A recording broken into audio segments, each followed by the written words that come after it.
to the section entitled Accounting Terms for Small Business CEOs.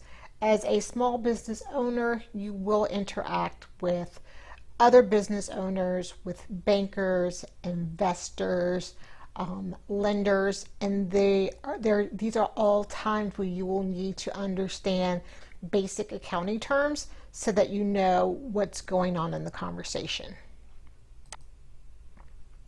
So before we continue, please make sure that you've downloaded the actual list of terms, because we are not going to go through each one, but I will highlight a few that I definitely want to bring attention to. The first is accounts receivable.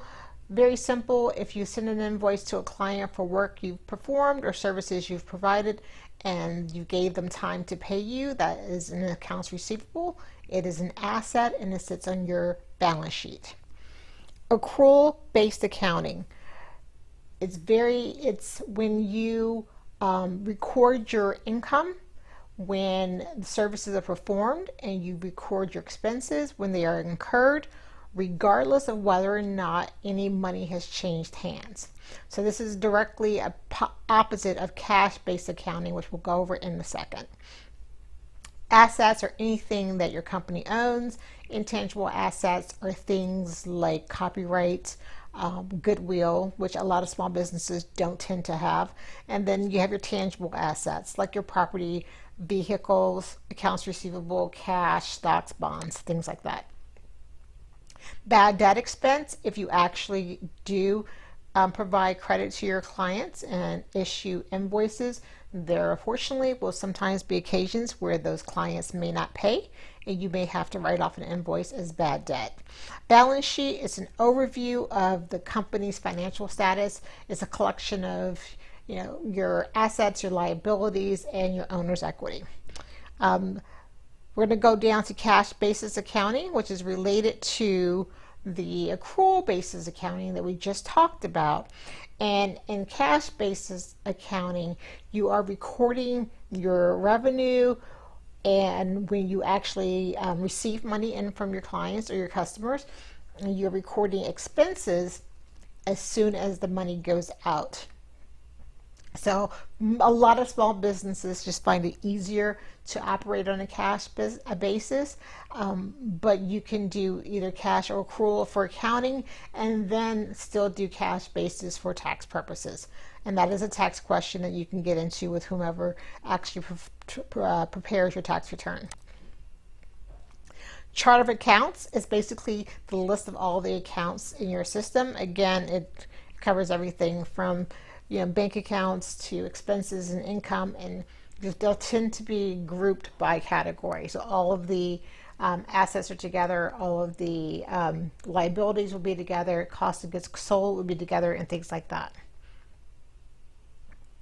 Depreciation, if you have fixed assets for your business, and so these are assets that have a long useful life, such as a vehicle, a large piece of equipment, or property. Instead of being able to write off the entire purchase when you buy it, you actually record the asset on your balance sheet, and then every year you take a portion of the value of the asset as depreciation. So basically, essentially, it's the expense you get to take every year for the use of that asset. Expenses, very common. Some people call it business expenses. The exact same thing. It's anything that you spend to operate your business. Fiscal year, most small businesses are just going to be a regular calendar year, January to December.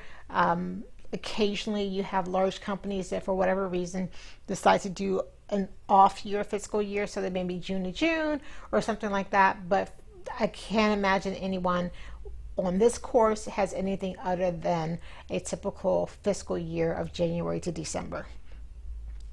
Fixed expenses are those expenses that do not change. Typically something like your rent, your mortgage, a loan payment. A lot of times those are very fixed expenses.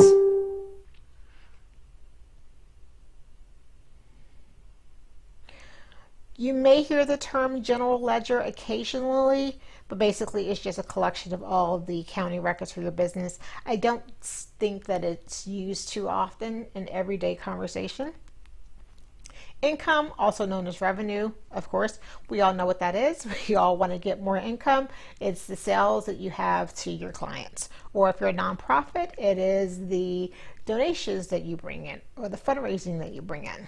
Liabilities or debts or payables, so things like loans, lines of credit, accounts payable, credit cards that you owe, things like that.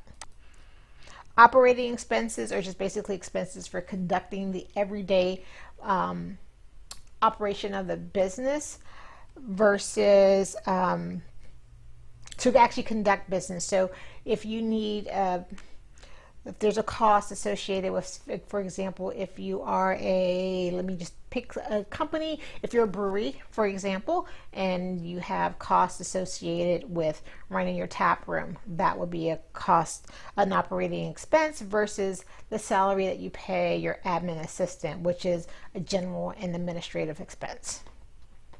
Profit and loss is another one of the most common financial statements. It is list your income minus your expenses to get the bottom number, which is your net income, and that's for any given period of time. Variable expenses, if you have any type of business that produces a product, a lot of times you will have variable expenses because those expenses are based on production, how much you're producing, how much you're selling.